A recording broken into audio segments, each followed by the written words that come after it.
საჯარო ფორმატში და 5 პირია დღეს გამოსაკითხი. სამდივნოს ვთხოვ, რომ მოიწვიოს დარბაზში ბატონი იმედო მაისურაძე, რომელიც გვესაუბრება და უნდა გფლობდეს მნიშვნელოვანი ინფორმაციას კოდორის ხეობაში 2008 წლამდე განვითარებულ მოვლენებთან დაკავშირებით, თუ შეიძლება. ბატონი იმედო მაისურაძე. ბატონო იმედო, მოგესალმებით, გთხოვთ დაბრძანდეთ. პროცედურა არის ასეთი, რომ თქვენ წინ გაქვთ დოკუმენტი, რომლის შინაარსაც ალბათ სამდივნოსთან ერთად უკვე გაეცანით, ის გულისხმობს გაფრთხილებას იმის თაობაზე, რომ ჩვენი კომისიის წინაშე კითხვებზე პასუხისთვის თავის არიდება, ან პასუხზე უარია, ან კიდევ უარესი განზრახს რო ახსნა განმარტების მოწოდება ижება სისხლის სამართლის წესით. ეს გაფრთხილება რომ გაკეთებული, ამის დასტურად გთხოვთ ხელი მოაწეროთ დოკუმენტს და დავიწყოთ საუბარი თუ შეიძლება. მადლობა. ბატონო იმედო, თქვენ რა პროფესიის ბრძანდებით? ფრინავი ვარ პროფესიით. დღესდღეობით მუშაობ ჯორჯიანი არვეში. ფრინავი ბრძანდებით. თქვენ კოდორის ხეობასთან დაკავშირებით, რამდენადაც ჩვენთვის ცნობილია, გაქვთ გარკვეული მნიშვნელოვანი ინფორმაცია, დავალებები, რომელიც თქვენ მაშინდელი ხელისუფლებისგან მიიღეთ, რაში მდგომარეობდა და რა დეტალების შესახებ შეგიძლიათ უთხრათ ჩვენს კომისიას. რამდენად ხშირად იყავით კოდორის ხეობაში, რა ფუნქცია გქონდათ იმ დროს? კოდორის ხეობაში მოღვაწეობა ფაქტიურად 2001 წლიდან დავიწყე მე ფრენა, მაგრამ ვასრულებდით არა საბრძოლო გაფრენებს, ესე რომ ვთქვათ. ვერ ფრენა მივოსემით ტრანსპორტირება ხალხის და ტვირთების, ესე ვთქვათ. 2006 წელს, როდესაც დადგა საჭიროება ამ სპეცოპერაციის, მაგათთვის საჭიროება, რომ ჩაეტარებინათ ეს ოპერაცია. ვინაიდან ნაფრენი მქონა მე კოდორში და გამოცდილება მეტი მქონა სხვათან შედარებით ფრენის მაგ ხეობაში. შესაბამისად დავალებაც ალბათ ამიტომ დამავალეს მე. ვინ დაგავალეთ? ხელმძღვანელობა. მაშინდელმა ხელმძღვანელობა. კომპანიის ხელმძღვანელობა, სამხედრო პირებმა. არა, სამინისტროზე არის ლაპარაკი. კომპანიაში, სამოქალაქო ავიაციაში ახლა ვარ, ამჟამად ვარ თორე. აი, მაშინ რა თანამდებობა გქონდა? პერიოდში 2006-ში ვიყავი მე საავიაციო ბაზაზე Mi-24-ების ესკადრილიის ფრინავი ვიყავი. დიახ. დავალება ბოდიში თავდაცვის სამინისტროში მუშაობდით და თავდაცვის სამინისტრო საჰაერო ძალები. უშუალოდ თქვენი ხელმძღვანელი ან მინისტრი ვინ იყო? მინისტრი ოქროშვილი. დავალება ვინ გასცა? დავალებაც უშუალოდ ოქროშვილის გაცემული იყო. თქვენ მოგცათ ეს დავალება? ჩვენ ორფოლოს წვრთნების შემდეგ ფაქტიურად მესამე ღამეს უკვე შეგვაგროვა სახლიდან და გადაყვანილები ვიყავით, გადაბაზირებულები ვიყავით სენაკში. დავალების მიღებაც მოხდა სენაკის ბაზაზე მეორე ბრიგადაში. ბოდიში, რაღაცას დავაზუსტებ ჩვენი მსმენელისთვის ამ შემთხვევაში. ჩვენ კი ვხვდებით რაზე ლაპარაკობთ, მაგრამ როცა ახსენებთ თქვენ სპეცოპერაციას, თუ ოპერაციას კოდორის ხეობაში იგულისხმება, როდესაც კოდორის ხეობაში შევიდნენ შინაგან საქმეთა სამინისტროს და თავდაცვის ძალები, ირაკლი ოქროაშვილის და ალბათ ვანო მერაბიშვილის ხელმძღვანელობით, ხო? მანამდე იქ იყო ბატალიონი მონადირე, რომელიც იცავდა იქაურობას და შევიდა ეს ძალები, ხო? ამას გულისხმობთ ოპერაციაში. და თქვენი დავალება ამ ოპერაციის პარალელურად ხდება მანამდე მე რა ზუსტად რიცხვებით რო დაასახელოთ. ჩვენი დავალება ხდება რიცხვებს 19 წელი გავიდა. ერთ სიტყვით ოპერაციის დაწყების წინ მივიღეთ ეს დავალება. რა ოპერაცია ქვია რაც 2006 წელია მთავარი 2006 წლის ივლისის ბოლო. კი, ზუსტად. მე-7 თვე. დიახ, მე-7 თვე და ბოლო დღეებია ამისი. დავალების შინაარსი რა იყო? დავალების შინაარსი იყო კონკრეტულად ორი სახლის განადგურება, ეს როგორც პროგრამა მინიმუმი. მაგრამ იმ სახლებს იქით ერთ სიტყვით ჩვენი მხრიდან იყო დასმული შეკითხვები, ევაკუირებული იყო თუ არა მოსახლეობა და კონკრეტულად რა უნდა გაუკეთებინა, იმიტომ რომ შეიარაღება რითიც მივდიოდით, არ უზრუნველყოფდა ზუსტ დარტყმებს. გამორიცხული არის ხლა რო გადავიანგარიშოთ 5 დამრტყმელი ვერტმფრენი და 80 რაკეტა თითოზე.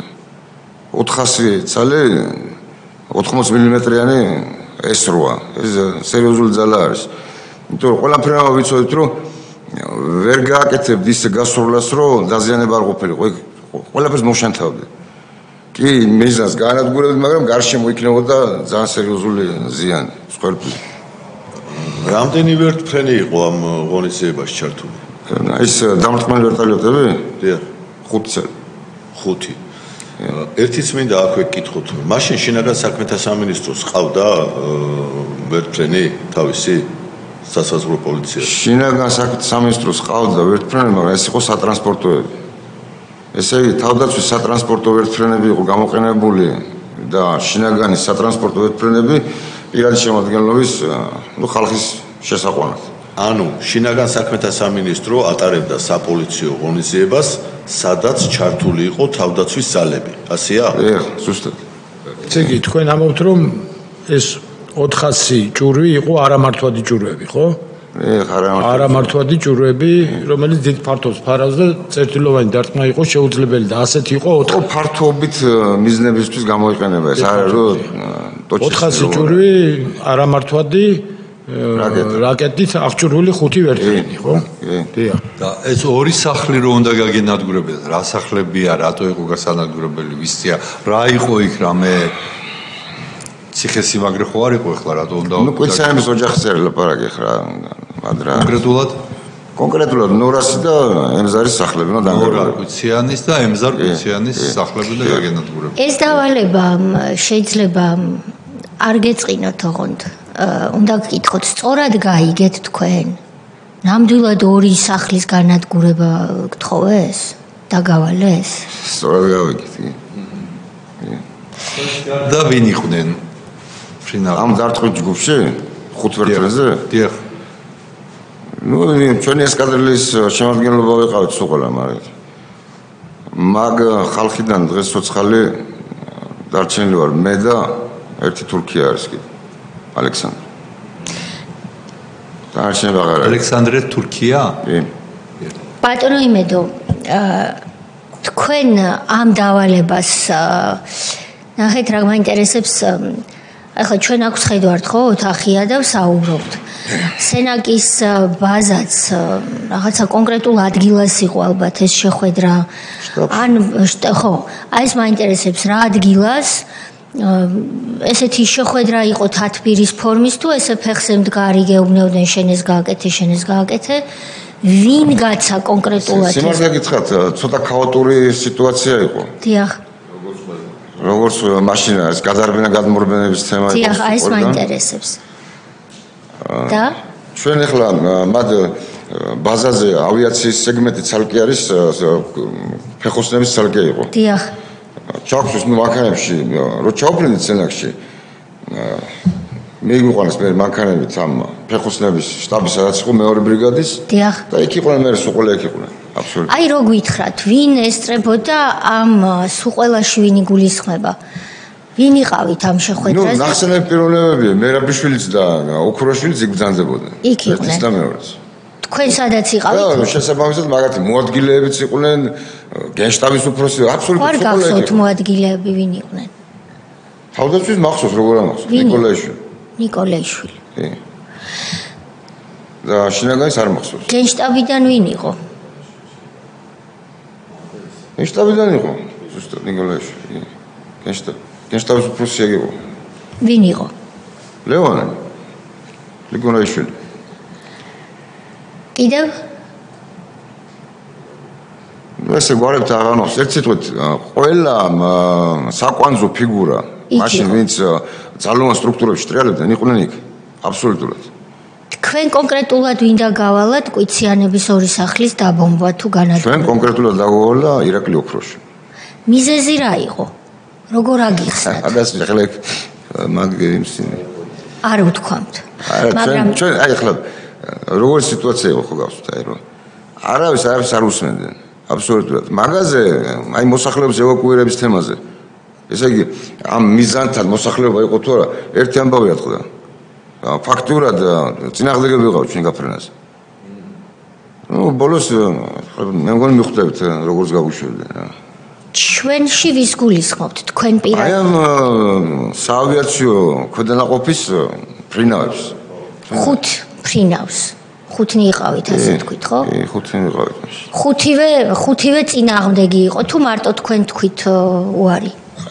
წინააღმდეგი ვიყავით მაგრამ ამას ესე პირდაპირ ვერც უბედავთ როგორ თქვა აი ეს მაინტერესებს რა უთხარით თქვენ წინააღმდეგობა მოსახლეობა ევაკუირებული არის თუ არა და პასუხი მივიღეთ ბოლო ჯამში რომ კი იქ არავინ არ დაგხვდებათ მაგრამ რო ჩავედით იქ მოსახლეობა აბსოლუტურად ვისაც დაეძებდნენ იმათ გარდა ყველა იქ სანამ ჩასვლამდე მივალთ ესე იგი თქვენ უთხარი იკითხეთ თქვენ იკითხეთ თუ სხვა მფრინავებმა იკითხეს მოსახლეობა მეც ვიკითხე და ყველა მეკითხა ეს კადრელის მეთაურმა ეკითხა 5 კაცი იყავით სულ ვინც დავალება მიიღეთ ანუ ნუ 5 ხომალის მეთაური ესე კლიანად რამდენი იყო ანუ ეკიპაჟში თითოეულში რამდენი კაცი იყო 5-15 15 ადამიანი არის ამ ადამიანს კადრელის ხელმძღვანელი ვინ იყო ოსორაული სოსო ბატონო სოსო ოსორაული დასვით ეს კითხვა ევაკუირებულია თუ არა მოსახლეობა მიიღეთ პასუხი რომ კი ბატონო თენგიზ რა გნებავდათ ბრძანეთ ეხლა იქ უამრავი სახლია კოდორის ხეობაში რაღაც სამხედრო წესით მოგინიშნეს ეს სამი ზნე აი ეს სახლი და სახლი ვინ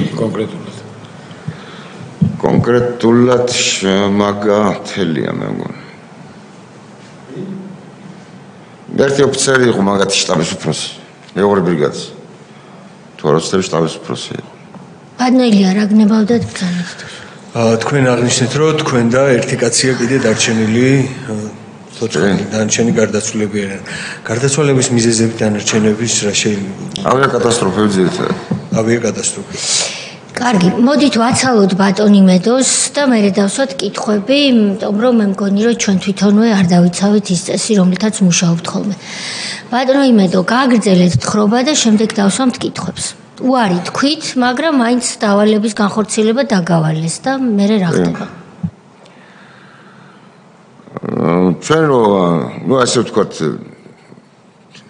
დაგვაჯერეს ესე ვთქვათ რომ მოსახლეობა ევაკუირებული იყო მე უკვე გადაწყვიტე გაფრენა და სიტუაცია ისეთი იყო იქ ვარს ფაქტიურად უარის თქმას ვერც გაბედავდა ვერავინ იმ დონეზე ქონათ სიტუაცია დაყენებული პირად შემადგენლობაში და თელ შეერაღებულ ძალებში პირველი გაფრენა რომ შევასრულეთ იქიდანაც იყო ცეცხლი, იმიტომ რომ ფაქტურად ამათ ჩვენ გამოდის. სატრანსპორტო ვერტფრენს მოხდა. რამდენიმე ტყვეები მოხდათ.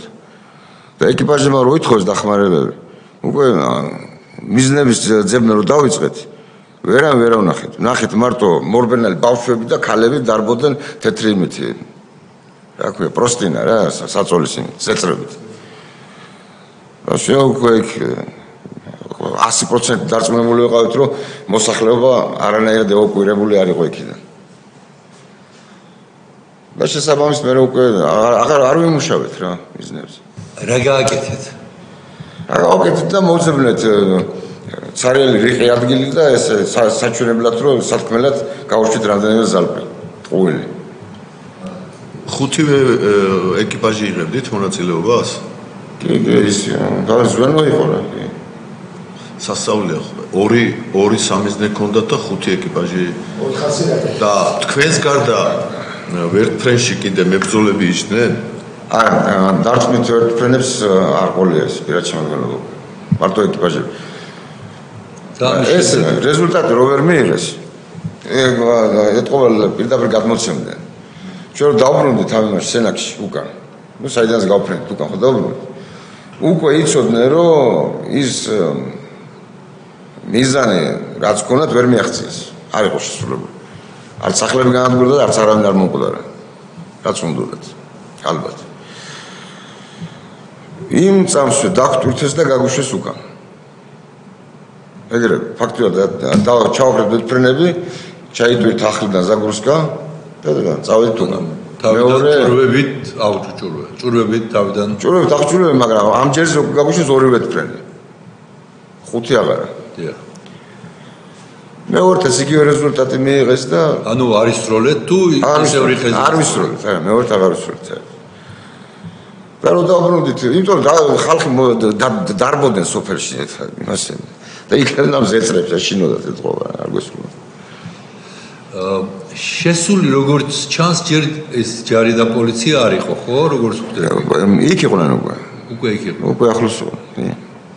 სოფელში. ანუ მიდიოდა ოპერაცია. აბა დაბობაც რა აზრი ქონდა თუ იქ იყვნენ? აზრი ქონდა ეს რომ ორი სახელი დანგრეული იყო, აი ქონდა. და ვიღაცები ეგ ყოფილიყო მსხვერპლი. ეგ იყო აზრი. ანუ სახლამდე მიხსევა უთქვენათაც კარგად შეეძლოთ, ხო? რა თქმა უნდა. მაგას ამბობთ.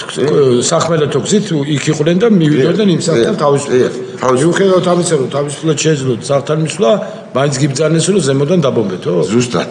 ეგრე იყო. დიახ, ბძანეთ. სატრანსპორტო ვერტფრენს მოხვედრილი ქონდა ქვემოდან ასრული, ხო? რა ტიპის იარაღი იყო თუ მე გაიყვა? მაშინ რაც დადგინდა, იმის მერე კვლევაც არ ნუ აკაისი რა, ავტომატი.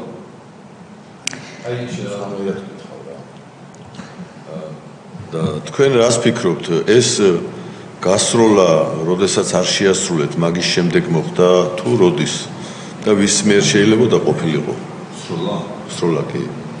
რო არ შეასრულეთ, მაგის მერე ვარ განხორციელდა ეს. მე დანამდვილებით ვისგან შესრულდა ეს სროლა, ვერ ვიტყვი, მაგრამ არ გამორიცხული პროვოკაციული ნასრულიც ყოფილიყოს. ყოველ შემთხვევაში თუ კი კოდორის ხეობაში უკვე შესული იყვნენ სამხედრო თავდაცვისა და შინაგან საქმეთა სამინისტროს ძალები, შესაბამისად იქაურ მოსახლეობა ესე მარტივად იარაღს უბრალოდ ვერც კი გამოაჩენდა, არათუ სროლას ვერ გაბედავდა, ხო? ლოგიკაა. მე მგონი ამას არ აქვს დიდი მნიშვნელობა ქვევიდან რა სროლა იყო. თავარი არის სხვა რაღაცა, რასაც ბატონი მედოყვება. ესე იგი, ბატონი მედო, ესეთი კითხვა მაქვს მე პირადად, რა კითხვენ რო იტყვიან ძიმე დიხსენებთ ამ ამბავს და ადვილი გასახსენებელი ალბათ არ არის, ბევრი წელიც გავიდა, ამიტომ ჩვენ ასე შემოგიტიეთ შეკითხვებით თავიდანვე და არ გაგიკვირდეთ. ესე იგი, მე რა მაინტერესებს, თქვენ როდესაც იქ პირველ ჯერზე რომ შეხვედით ხუთნი, ნახეთ რომ მოსახლეობა ევაკუირებული არ არის და ქალები და ბავშვები თეთრი ტილოებით დარბიან და შვიდობის ნიშნად გეუბნევიათ რომ არ გვესროლო, ბიძია, ხო? ბავშვი ამას გეუბნეოდათ ქვევიდან ამ ნიშნით. თქვენ არ ესროლეთ საკუთარ ხალხს, არ დაბომბეთ საკუთარი ქალები და ბავშვები და რიყი ადგილი ვიპოვეთო და იქ ჩამოვაგდეთ რამდენიმეო და უკან გამოbrunditho. ვინ მიიღო ეს გადაწყვეტილება? თქვენ ხუთნი ერთმანეთთან კავშირზე იყავით ალბათ, ხო? რა თქმა უნდა. რადიო კავშირით. რადიო კავშირით თქვით რომ ბიჭო ეს რა ხდება, ქვევით ბავშვები და ქალები არიან თუ რა ფორმით უთხარით ეს ერთმანეთს? აი ახლა უყურეთ ეს ევაკუირების, სოფლის ევაკუირების საკითხი იმდენად წავედ დაისვა იქ შტაბში უკვე. რომ ჩვენ მოველოდით კიდეც მაგას. რაღაც პროცენტები ქონა დატოვილი იმისა, რომ სოფელი შეიძლება დაგხვდეს, შეიძლება ხალხი დაგხვდეს სოფელში. დიახ. აი პირდაპირ ესე იყო. მივედი და დავხვდნენ კიდეც. და ერთმანეთს რადიო კავშირით რა უთხარით? არა, აღარ იმუშავ, მიზნებზე აღარ მუშაობ, შემორჩეთ. ერთმანეთს ეს გადაძახილი იყო, რომ არ მუშაობ მიზნებზე მუშაობს ეს. იყო 100 სხვადასხვაობა? არანაირი. ყველას ერთი აზრი ქონდა. არა, იქ ერთ-ერთსაც რო ემუშავა იმ სოფელზე. აი საშინელება გვექნებოდა. ეს გვესმის, უბრალოდ თუ იყო, მარტო თქვენი ყავით ამ აზრზე თუ ყველა ერთმანეთ? ყველა აბსოლუტურად. თქვენ ხო სხვების ნაცვლადაც გვესაუბრებით და ამიტომ გეკითხებით. მით უმეტეს ვინც გარდაცვლილია და კარგი საქმე გააკეთა, უნდა ვთქვათ ისინი რა აზრზე იყვნენ. ყველა ერთ აზრზე იყავით. ასე გადაარჩინეთ თქვენი ქაური ბავშვები და ქალები. რამდენი ჩამოვარდა, რამდენი დახარჯეთ, ასე ვთქვათ, მე დიახ. ნუ 400-დან ალბათ ერთი 60 წელი, მეტი არ. 60 წელი დახარჯეთ და მოbrundit. ისიც იმისთვის, რომ იმიტაცია თლად რო არ გვესროლა, ეს კატასტროფა იქნება თითოეული ჩვენთაგანისთვის. კატასტროფა რატო იქნებოდა არ მომის? იმიტომ კაჭჭამები გველოდებოდნენ. კაცჭამიები უკან გელოდებოდა. ეხლა ჩამოსვლის ეხლავებადნოს ოზარ თუ შეიძლება. ჩამოხვედით სენაკში და სანამ დატვისთავდნენ და უკვე ორს გაგიშვებდნენ. იმ ორში თქვენც იყავით, ხო, ვინც გაუშვეს მე და უსურავი წავით მეორეს. ეს კადრილის ხელმძღვანელი და თქვენ გაგიშვეს. რატო იყო საჭირო ისევ დატვირთვა, თუ კი 400-დან 60 შეიარაღება გქონდათ? ესეთი ხასიათი გქონდათ მაგასთან. რაც მეტი ეფექტი უნდათ, მეტი პიარი უნდათ და მეტი დატვირთეს და იმ სამს მისცეს შენიშვნა თუ საწაიყვანეს ვინც შენიშვნებს და იმაზე აღარ ვლაპარაკო, იქ ლანძღვა და თათხვა და ეს ჩვეულებრივი სტანდარტი იყო მაგათ.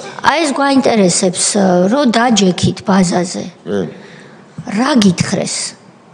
გადმოხვედით თუ ლანძღვის ქალბატონაცია. ძალიან ცუდად და უშვერად. ვინ პირადად ვინ გლანძღათ თქვენ პირადად? მინისტრებმა, არა მინისტრმა ის მეორე არ ყოფილი, შინაგანს არ ყოფილა. ოქროაშვილმა. თავდაც სამინისტროს ხელმძღვანელობა ვინც იყო. რა გითხრათ ირაკლი ოქროაშვილმა? აქ არ ვიტყვი სიტყვას, ას გითხრა, მაგრამ აზრს გეტყვი. ნუ არა კაცები ვართ. კაცები არ ხართ ესე. რატო არ ჩახოცეთ ბავშვები და ქალები? რატო არ შესრულეთ დავალება? ახლა ბავშვები რატო არ ჩახოცეთ ეს სიტყვები არ ხო, ნუ გასაგებია. მაგრამ თქვენ ხო უთხარით იქ ბავშვები და ქალები დარბოდნენო თუ ჩუმად ისმენდით ამ საყვედურს? კი, პასუხი იყო არავის არ აინტერესებს ბავშვები და ქალები. ნუ აზრი საუბრის და ამ ლანძღვის და იმის იყო ეგ რომ უნდა შესრულდეს დავალება. გასაგებია. ოქროაშვილის სიტყვებია, არავის არ აინტერესებს ქალები და ბავშვები. ვისი სიტყვებია? აი ეს სიტყვები კონკრეტულად შეიძლება არ მაინტერესებს ბავშვები არ უთქვია, მაგრამ კიდევ ერთხელ მეორე. იმ ჩვენი გაკიცხვის აზრი და ის შინაარსი რო გამოიტანოთ, ეგ იყო. აბსოლუტურად. აინტერესებდათ ერთადერთი ამ ორ სახეს განადგურება, სყვერპლიც უნდა ყოფილიყო და რა თქმა უნდა პიარი, ტელევიზია. იყვნენ იქ ტელევიზიები. იყვნენ. ბაზაზე მობილიზებული იყო ტელევიზია. ტელევიზია არ ვიცი, ხა კამერიანი ხალხი იყო და კამერიანი ხალხი. რომელი შეიძლება სულაც არ იყო ტელევიზიის კონკრეტული ტელევიზია. თქვენ როცა შეხვედით ხეობაში პირველად იქ გახდნენ კამერიანი ხალხი. არ ვიცი, მაგალითად კამერიანი ვერ და გასაგებია. რო დაუბრუნდეთ ოქროაშვილთან საუბრის ეპიზოდს.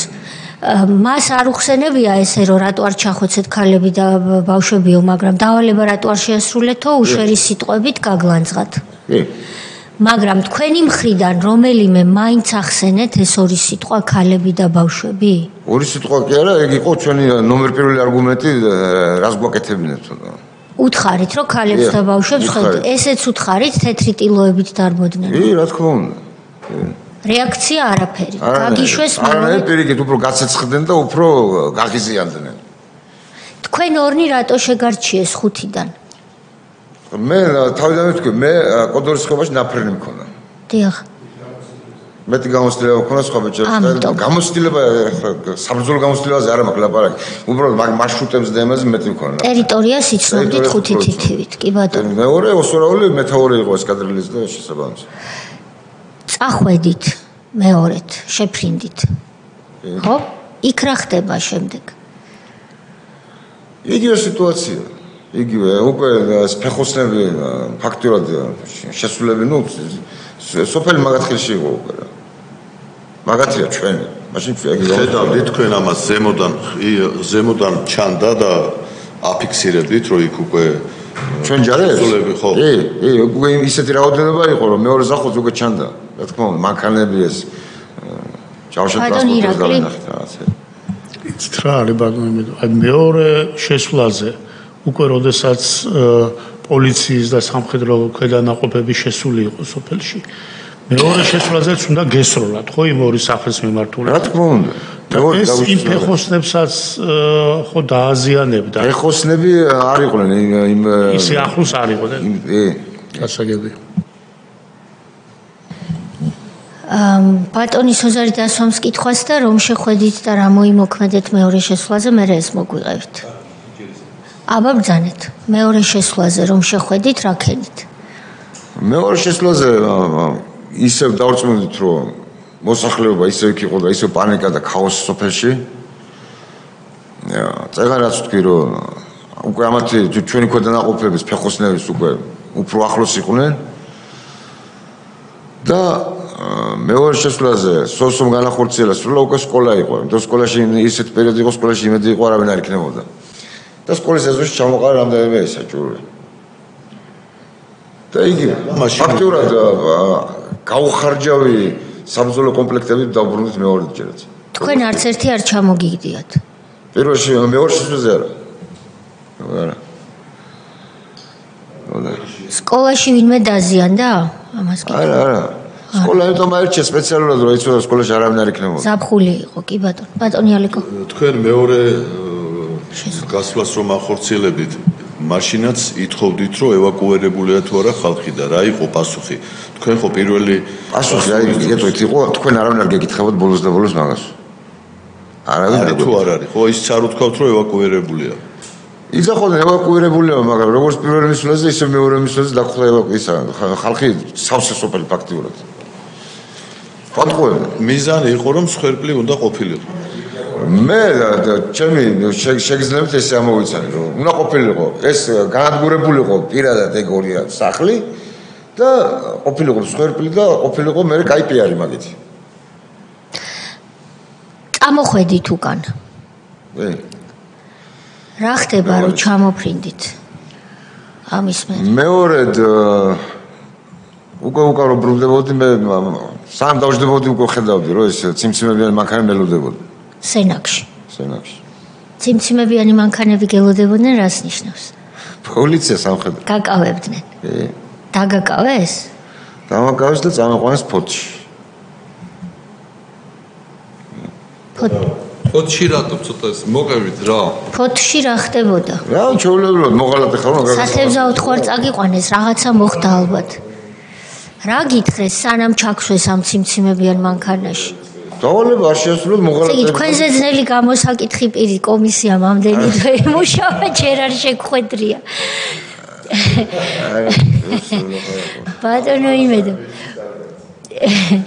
ბატონო იმედო, ფოთში სანამ წაგიყვანეს, ჩაქვსეს ციმციმებიან მანქანაში, რა გითხრეს, ვინ დაგხვდათ, ისევ ოქროაშვილი? არა, ოქროაშვილი მაგიდან მაგ პერიოდიდან უკვე ჩაიხსნა მაქვს ყველაფერს. აღარ იყო. ჩვენთან ურთიერთობაში. ვინ დაგხვდათ სენაკში? სამხედრო პოლიციის თანამშრომლები იყვნენ უკვე სენაკში. და ჩამძანდით მანქანაშიო რატომო? სამშობლოს მოღალატე უარგისი ფრინავი და ასე შემდეგ და ვინ გითხრათ ეს სიტყვები? ვინ თანამშრომლები? ხელმძღვანელი იყო პოლიციის, სამხედრო პოლიციის. არა, სუხიტაშვილი მე ვნახე უკვე მე თბილისში ჩამოვედა. კარგი, აბა ფოთის ეპიზოდი რო გითხრათ, სად მიგიყვანეს, რა მოხდა? ფოთის ეპიზოდი სატუსაღო იყო რაღაცა. სატუსაღო? ბევრი კოღოებით. კარგად მახსოვს. თქვენს და თქვენი ხელმძღვანელიც? მე თქვენი ხელმძღვანელიც. მე ახლა დაკითხვებზე არა, მარტო მე დამიჭირეს.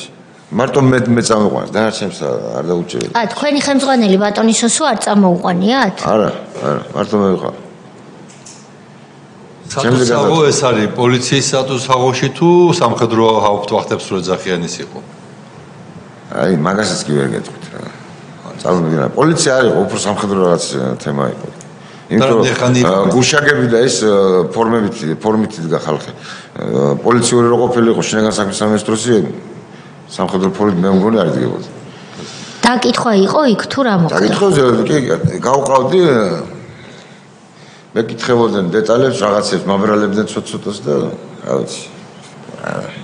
ისეთ რაღაცებს ისახოდნენ რომ სრულსისულელე. თითქოს რა ვიცი საიდან მოვიდათ იგი აზრი მე ვითომ კუჩანის გამზარასგან ის ქონა რაღაც თანხა აღებული და რაღაც რო მაგიტომ არის სრული მეთქი და იმიტომ არის სრული თურმე მე კოსმოსში ხართ თქვენზე ფიზიკური ზეწოლა ხომ არ იყო დაკითხა არა თქვენი არავითარ ფიზიკური მაგრამ სიტყვერგი ძითა ლანძღვა და შემდეგ წამოგიყვანეს თბილისში თუ როგორ იყო? არა, მე ჩაატარეს რაღაც არ ვიცი თათბირი დავარქვა თუ რა დავარქვა, შეკრიბეს თელიავიაციის პირადი შემადგენლობა. მე ჩამომიყვანეს ფოთიდან სენაკში ამ შეკრებაზე. კიდე ერთად გლანძღეს სულ ყველა და ისე წამოყვანეს ფოთში. ამ წაყვანის მერე 2 დღის მერე ჩამოვედი სენაკში და მე უკვე გადმოვფრინდი თბილისში. გაგათავისუფლეს. გამათავისუფლეს, მაგრამ თუ ესეთი ის ვიყავი, საშიში ვერტფრენი ისე მანდეს. თავდაცვაში დარჩით? თავდაცვაში დავშდი და გამოვფრინდი იმ ვერტფრენით თბილისში. საბრძოლო ვერტფრენით. რამდენი ხანი იყავით დაკავებული? საერთოდ 10 დღემდე. 10 დღე. 10 დღე იყავით? რალი არ წაუყენებიათ, ანუ კონკრეტულად ესეთი. სისხლის სამართლის კოდექსით ამოღრით. გავდა ჩემი მდგომარეობა რაღაც იმას სასაცილო იმას რა. აი პატარა ბავშვს ვაშინებენ და ეს არ შინდება და მაინც აშინებენ და აი ეს. გასაგები. ხო შეეცადნენ, მაგრამ რა ვიცი. ბატონი ალუ და ბატონი ილია. მოგესალმებით ბატონი და. პირველ რიგში მე მინდა დაგიდასტუროთ ჩემი დიდი პატივისცემა თქვენ და თითოეულ იმ ადამიანს, ვინც თქვენსავით დაფრინავს საქართველოს ცაში იმისთვის, რომ ადამიანებს დაეხმაროს, დაიცვას ჩვენი ქვეყნის ინტერესები და ჩვენი მოქალაქეები. თქვენ იცნობთ ძალიან კარგად ზეზო ბაკურიძის ასეა, ხო? დიახ. ეს ბიჭები როდესაც დააკავეს და წაუყენეს, ნუ არნახული ბრალდება. ალბათ ესეც გსმენიათ. ზეზოზე საუბრობ? ზეზოზე საუბრობ. რა თქმა უნდა, ჩემი ნათლია იყო ზეზო. კი ბატონო, ხო, ამიტომ გეკითხებით რომ ვიცით. ზეზოს ინტერესებს ვიცავდი, მაშინ მე ალბათ ესეც გახსოვთ.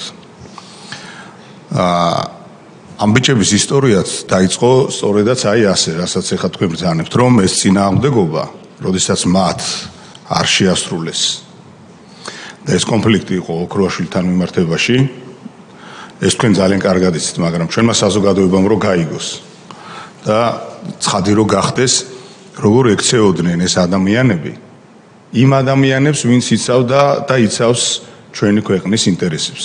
თქვენ კარგად მოგეხსენებათ, რომ ზეზოას თქვენ და არაერთი მაგარ ბიჭებს, ვინც დღეს ცოცხალი არ არის, კიდევ მათი მარადიული ხსნა უნდა იყოს და მათ არაერთხელ დაუცვიათ ჩვენი მოქალაქეები და თქვენ იცით, რომ მაგალითად მე იმიტომ რომ ძალიან კარგად ვიცნობდი ამ ადამიანს და თქვენგან არაერთს ვიცნობ პირადად, როგორ მძიმე პირობებში მირვა შეუმფრენით, უფრენიათ საბრძოლო ასე ვთქვათ დროს რომ მაგალითად არაერთი დაცხრილული შეუმფრენით შეუსრულებიათ ასე ვთქვათ მარშრუტი გადაურჩენიათ ჩვენი თანამოქალაქეები დაუცვიათ ჩვენი ქვეყნის ინტერესები და აი ასეთ დროს როგორ ექცეოდნენ და როგორ გექცეოდნით იმიტომ რომ ეხლა როდესაც არ ვიცი რომ მე მგონი კოლეგამ გითხათ რომ თქვენ ბრალი წაგიყენეს თუ არა სისხლის სამართლის წესით თქვენ არა მაგრამ იმ ბიჭებს ხო წაუყენეს ხო სასაცილო იყო ხო ხომალდის მეთაური იყო ბატონი ზეზოა და სხვები რომელიც შტურვალე ან დამხმარე და ეს სამი ეკიპაჟის ანუ მთლიანად ხომალდის 3 წევრი დასაჯეს რის გამოც ეს ხო კარგად გვახსოვს და საზოგადოების გასაგონად მინდა ვთქვა რომ არაერთი ანუ ასე ვთქვა თქვენ რასაც ბრძანებდით რომ იმის მიუხედავად რომ თითქოს თქვენ იყავით რაღაც არ ვიცი ვინმეს მოღალატე ცუდად ასე ვთქვათ ასრულებდით თქვენზე დაკისრებული მოვალეობას ამის პარალელურად ხომალდზე გვსავდნენ და როდესაც ამ ბიჭებს წაუყვენეს არნახული ბრალდება ნუ აი გაუგონარი რაღაც ხო და დააბრალეს ის რაც რეალურად წესიერ ხალხს იმიტომ რომ ქვეყნის წინაშე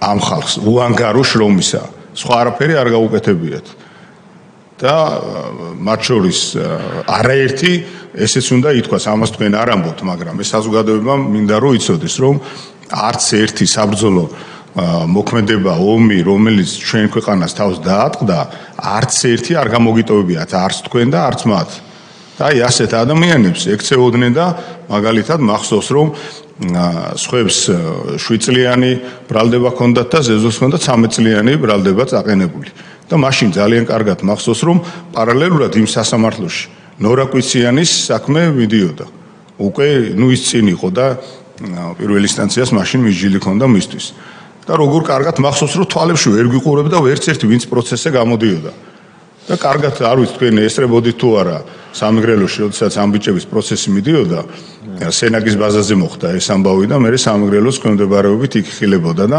ვინც მაშინ თავდაცვის სამინისტროს ეგრეთ წოდებული ექსპერტად თუ მოწმედ გამოყავდა, ну პრაქტიკულად თვალებში ვერ უყურებდა ვერც-ერთს და პასუხები ჰქონდათ საოცარი.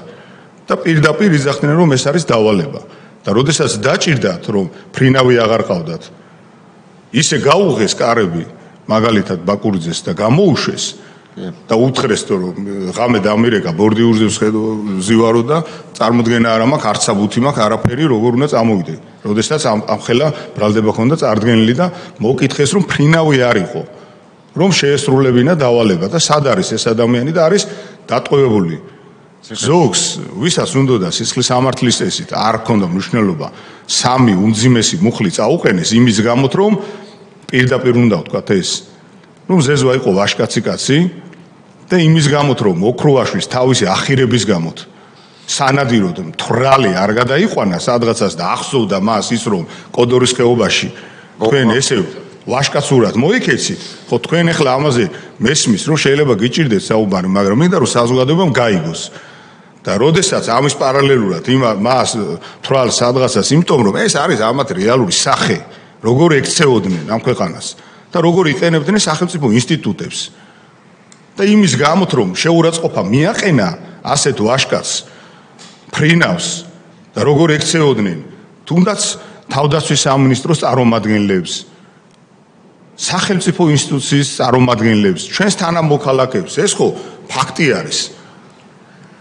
დაცხრილული ვერტფრენი ძლივს დასვა ამ ადამიანმა და გარდაარჩინა არაერთი სიცოცხლე და ერთხელ არ უთქვია მი-8 ვერტფრენით მინდა საზოგადოებამ გაიგოს რომ ეს არ არის მი-24 რომელიც შეიძლება რომ საბრძოლო ასე ვთქვათ მახასიათებლები ქონდეს მას მი-8 არის სამოქალაქო ავიაციისთვის ხო სწორად ვამბობ ტრანსპორტირებისთვის აი ამ ვერტფრენით დადიოდნენ დაფრინავდით ჩვენ როდესაც ჩვენ ქვეყანას მძიმე დღეები ქონდა და ომი იყო და ესროდნენ სხვადასხვა საშუალებით ჩვენი ისა რა ქვია ოკუპანტები თუ სხვადასხვა ომში საპირისპირო მხარეს ყოფი ასე ვთქვათ სამხედრო ძალები და ამ ადამიანებს ერთხელ არ უთქვიათ რომ ჩვენ სამოქალაქო ავიაციისთვის ტრანსპორტირებისთვის განკუთვნილი ვერტფრენით როდესაც აი ბიჭებს გადაყოფილი ხონდათ და ავტომატით პასუხობდნენ აი ასეთ ბანალურ სიტუაციაში კი მიდიოდა რომ თავს წირავდნენ პრაქტიკულად ყველა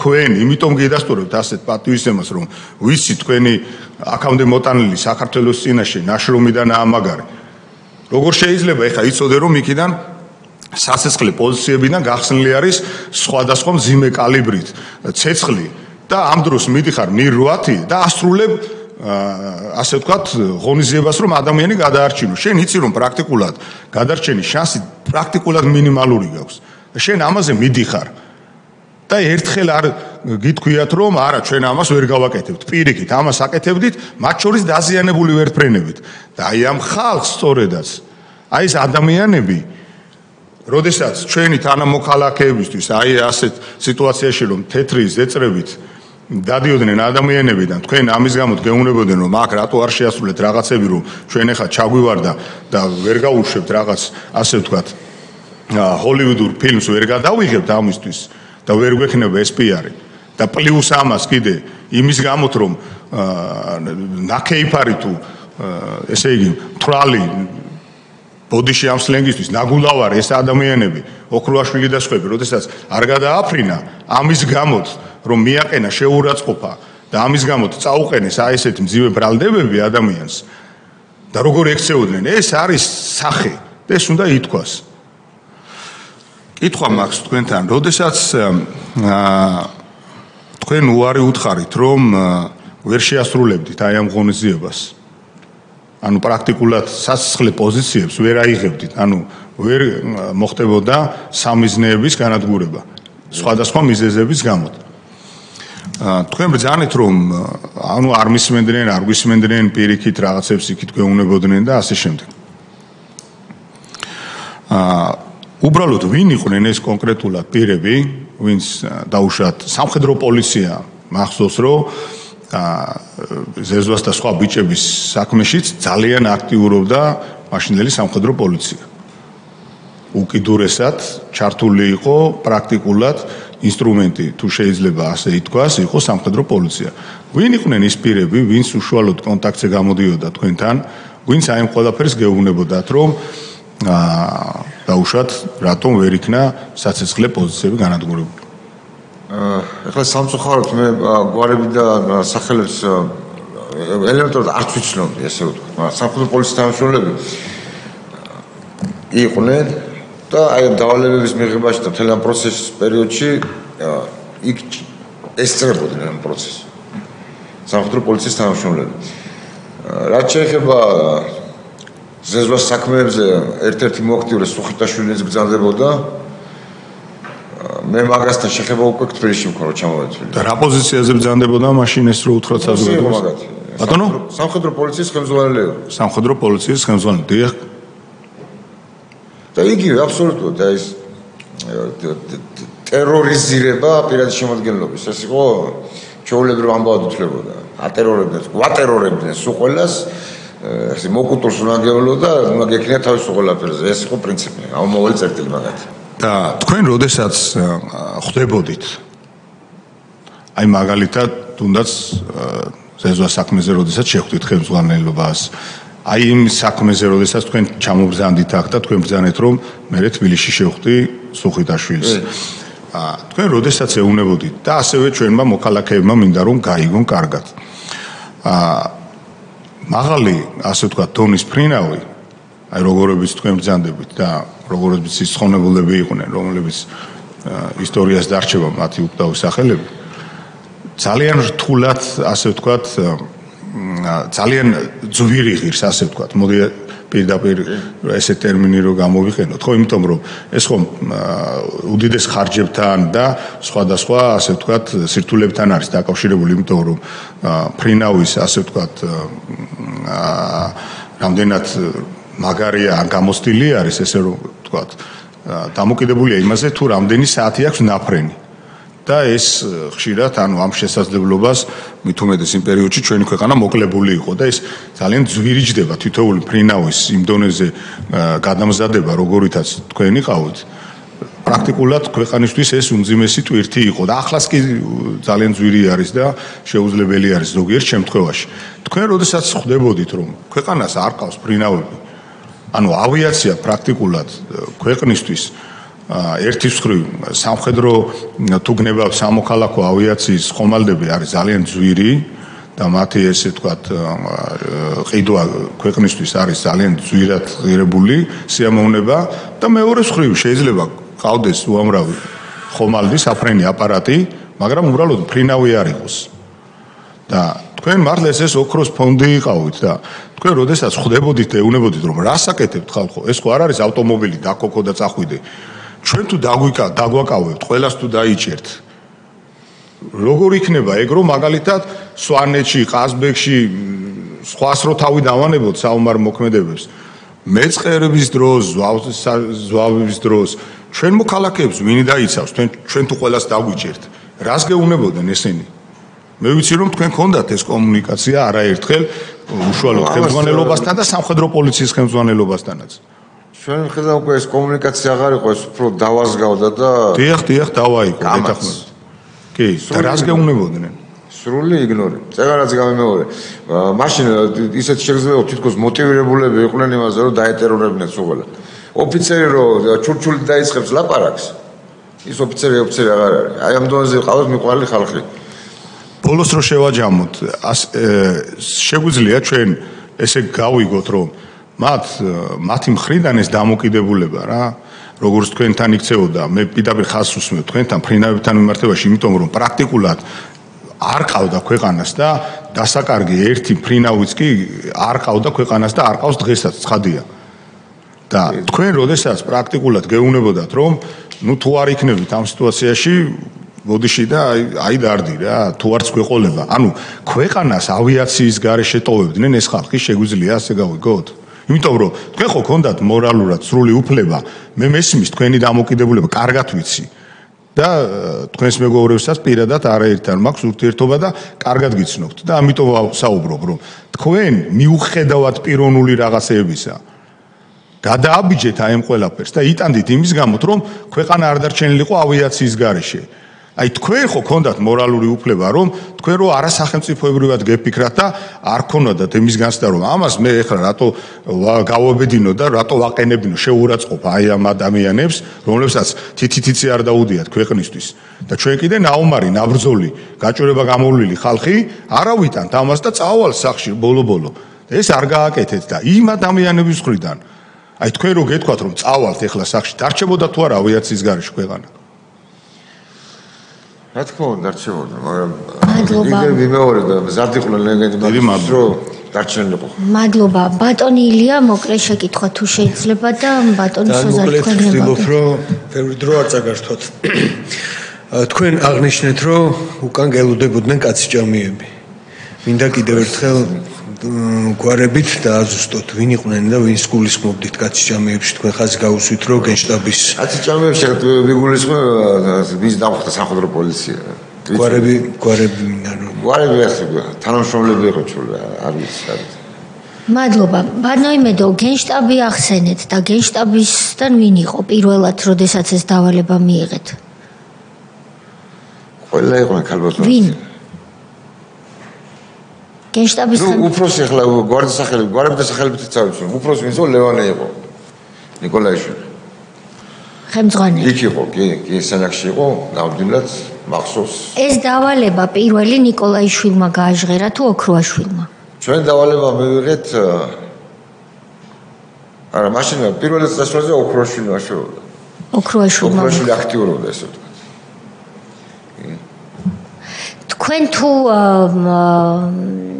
გაქვთ რამე სათქმელი დღეს ოქროაშვილისთვის რომელიც არის გამორიცხული ვთქვათ იგივე ნიკოლაიშვილიც მერაბიშვილიც ხვებიც გისმენდნენ ახლა რამე თუ გაქვთ სათქმელი არაფერი განსაკუთრებული აზრი არა ოქროაშვილი არის ძიმე ადამიანია თავისი პრობლემებით მენტალური გასაგებია კარგი ბატონო იმედო ამ სპეცოპერაციაზე ჩვენ როგორც თქვენ უკვე მიხვდით ვიკვლევთ ამას და თქვენ მიერ დღეს ჩვენთვის მოწოდებული ინფორმაციები ძალიან მნიშვნელოვანია ეს არის იმ დიდ სპეცოპერაციაში ერთი კონკრეტული ელემენტი ეპიზოდი რამდენიმე ორი შეფრენა და კიდევ სენაკისა და ფოთის მომენტები რაც თქვენ აღწერეთ დიდი მადლობა ამისთვის და რაც კიდევ უფრო მნიშვნელოვანი მგონია მადლობა უნდა გადაგიხადოთ ყველა იმ მშვიდობიანი ფრენისთვის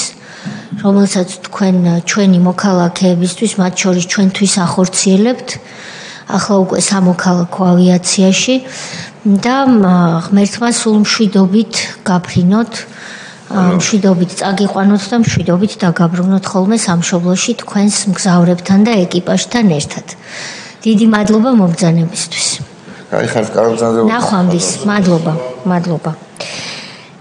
შემდეგი ბოდიში რომ ვერ გაცილებთ სხდომას ვაგრძელებთ ნახვამდის ჩვენ უნდა მოусმინოთ ახლა ხელმეორედ